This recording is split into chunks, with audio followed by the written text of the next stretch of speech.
کربلا میں امام حسین کے ساتھ جتنے شہید تھے وہ سب فقیہ تھے، سب عالم تھے، سب عالم تھے۔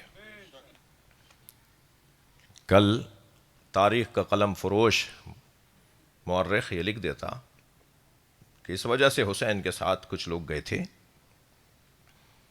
کہ انہیں پتا تھا کہ بنی ہاشم کو تو کامیابی ملنی ہی ہے۔ وہ تو بعد میں قصہ پلٹ گیا اور حسین شہید کر دیے گئے۔ لوگ اس بنیاد پر گئے تھے، اور اس طرف تو حافظان قرآن تھے اور اس طرف تو فقیہان دین تھے۔ فقہا اور حافظان قرآن تو اس طرف تھے، حسین کے ساتھ کون تھا؟ امام حسین نے ایک دفعہ لکھ دیا جو کافی تھا، سب کے لیے بار بار لکھنا تو ضروری نہیں تھا۔ تاریخ کے اس زبان کو اور اس منہ کو بند کیا ایک فقیہ کو خط لکھ کر، اور خط لکھا الی رجل فقیہ حبیب ابن مظاہر الاسدی۔ میں رجل فقیہ کی طرف ایک خط لکھ رہا ہوں جو حبیب ابن مظاہر ہے، اور اس خط میں لکھا حبیب تمہاری نبی سے ہماری نسبت کا تو تمہیں علم ہے، ہماری نبی سے کیا نسبت ہے اس کا تو تمہیں علم ہے، بس جان لو کہ میں کربلا میں دشمنوں میں گھر چکا ہوں، والسلام حسین ابن علی۔ یہ خط لے کر جب قاصد پہنچا ہے نا دروازے پر کوفے میں، تو حبیب اپنی زوجہ کے ساتھ کھانا تناول فرما رہے تھے۔ حبیب ابن مظاہر اسدی رضوان اللہ تعالی علیہ دروازے پہ دستک ہوئی، ان کے ہاتھ میں لقمہ تھا، تو دستک سن کر آواز دی من الباب، کون ہے دروازے پر؟ تو فوراً آواز آئی انا برید الحسین، میں حسین کا قاصد ہوں۔ حبیب کے ہاتھ پیر کانپنے لگے، حسین کا قاصد میرے دروازے پر؟ اٹھے ہیں دسترخوان سے، دروازے پر گئے، قاصد کا ہاتھ اپنے ہاتھ میں لیا، اس کو بوسہ دیا، خط کو آنکھوں سے لگایا، اسے پڑھنا شروع کیا۔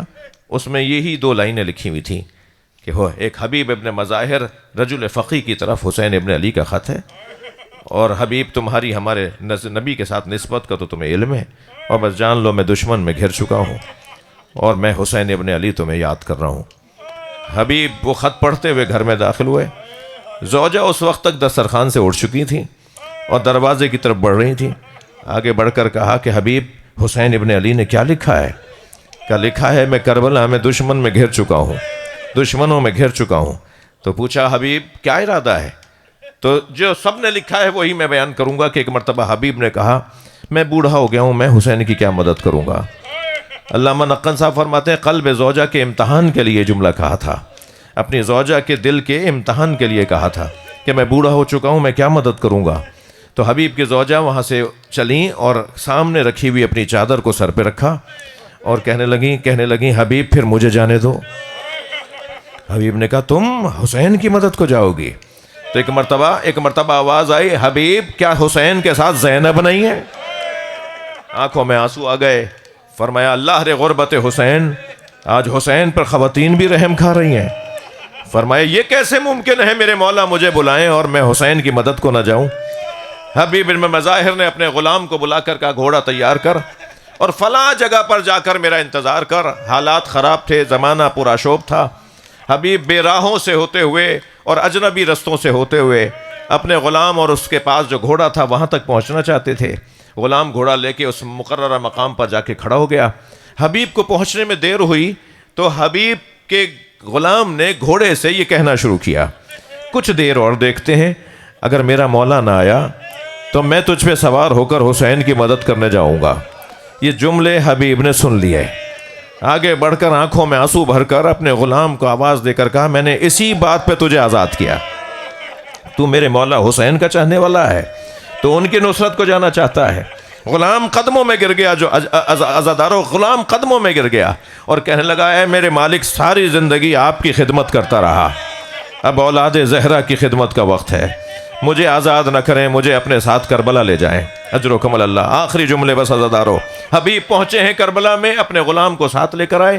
سامنے سے امام حسین نے گرد اڑتی دیکھی تو حضرت عباس کو آواز دے کر کہا عباس آؤ میرا دوست آ گیا ہے، اجرکم اللہ۔ اے اونو محمد، اے قاسم، اے علی اکبر، میرا حبیب آ گیا۔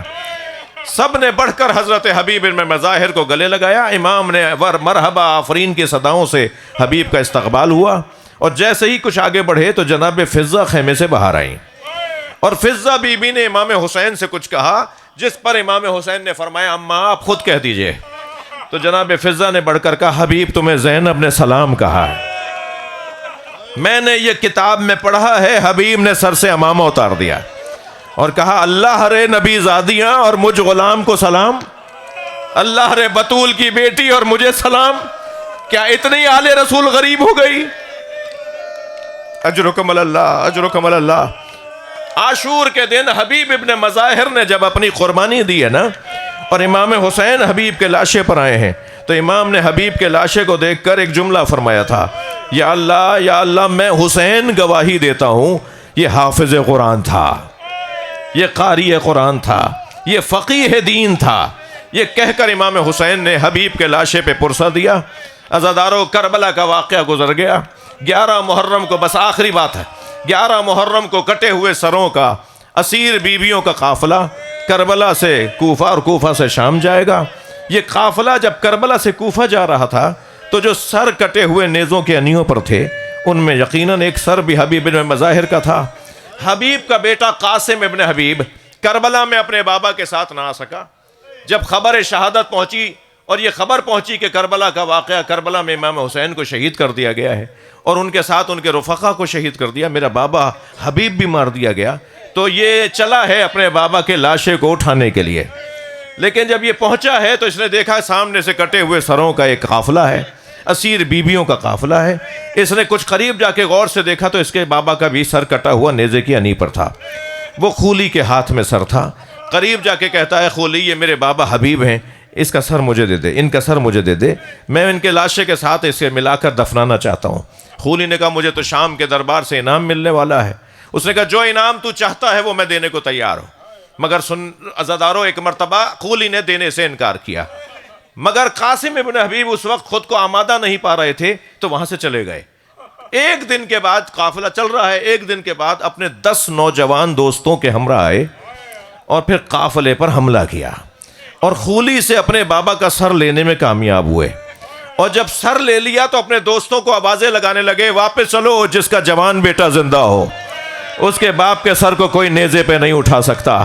بس یہ جملہ سننا تھا کہ امام سجاد نے بیڑیاں ہتھ کڑیاں سنبھالی، امام حسین کے سر کے قریب آئے اور آ کر کہا بابا یہ سچ کہتا ہے، جس کا جوان بیٹا زندہ ہو اس کے باپ کے سر کو کوئی انی پر نہیں اٹھا سکتا۔ آپ کا بچہ مشیت کا مجبور ہے، مشیت کا پابند ہے، ورنہ زین العابدین اور ان کے بابا کا سر نیزے کی انی پر۔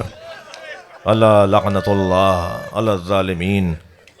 یا اللہ ان آوازوں پر رحمت نازل فرما، مرحوم مغفور مولانا نذر الحسین محمدی کے درجات کو بلند فرما، ان کی کوتاہیوں سے درگزر فرما، ان کے پسماندگان کو، ان کی زوجہ، ان کے فرزند، ان کی بہنوں کو صبر عطا فرما، کار خیر کی توفیق عطا فرما، امام زمانہ کے ظہور میں تعجیل فرما، تعجیل فرما، تعجیل فرما۔